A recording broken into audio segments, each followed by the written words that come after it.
ముఖ్యమంత్రి గారు నిన్న నల్గొండ జిల్లాలో వాడిన భాష మీద చర్చ చేద్దామా అధ్యక్ష? ఏం బీకనికి పోయినరని అడుగుతాడా అధ్యక్ష?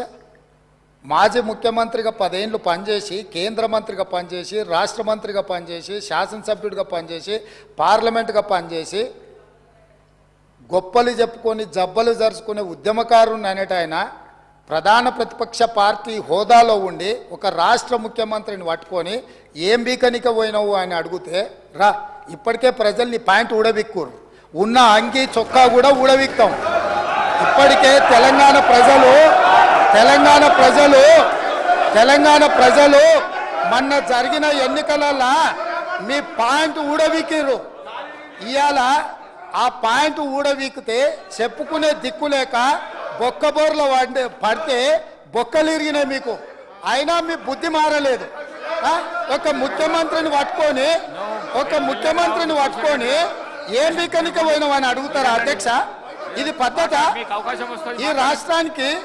ఈ రాష్ట్రం 4 కోట్ల ప్రజలు ఓట్లేసి గెలిపించిన ముఖ్యమంత్రిని పట్టుకొని ఏం బీకనిక పోయినావని అంటారా అధ్యక్ష?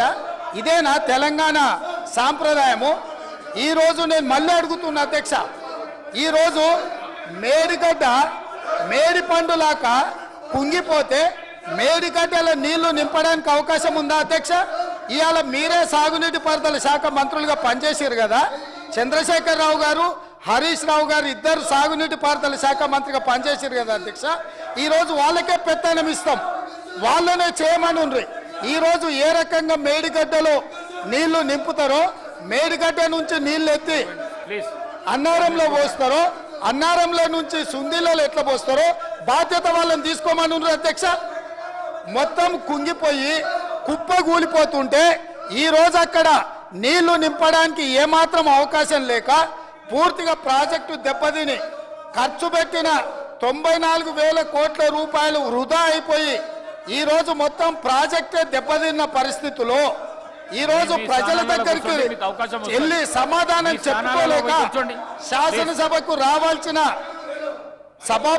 ఉపనాయకుడు ఇక్కడ సభలోకి రాకుండా పారిపోయి ఈరోజు చర్చ చేద్దామంటే రాకుండా ముఖ్యమంత్రి గారిని పట్టుకొని ఇట్లా మాట్లాడొచ్చా అధ్యక్ష?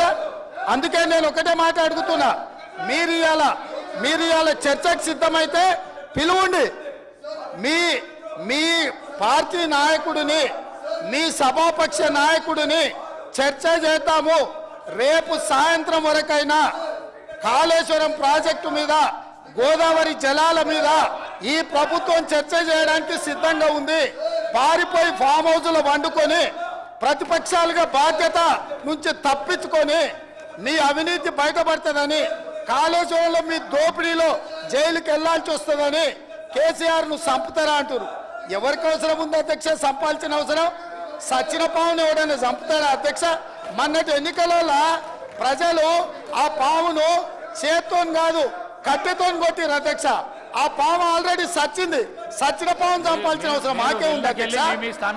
ఈ రోజు సానుభూతి కోసము వీల్ చైర్ నాటకాలు, వీధి నాటకాలు ఏంటి అధ్యక్ష? ఇది ఈ రోజు ఈ సభలో చర్చ చేయడానికి ప్రభుత్వం సిద్ధంగా ఉంది.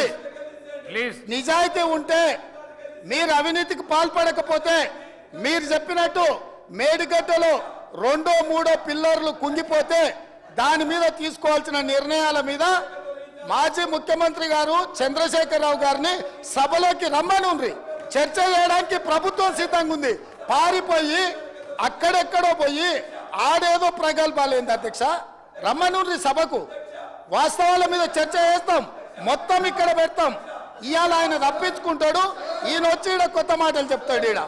కాబట్టి అధ్యక్ష, దీని మీద ఇప్పుడు జరుగుతున్న చర్చ దేని మీద జరుగుతుందో ఆ విషయం మీద చర్చించమని ఉంది.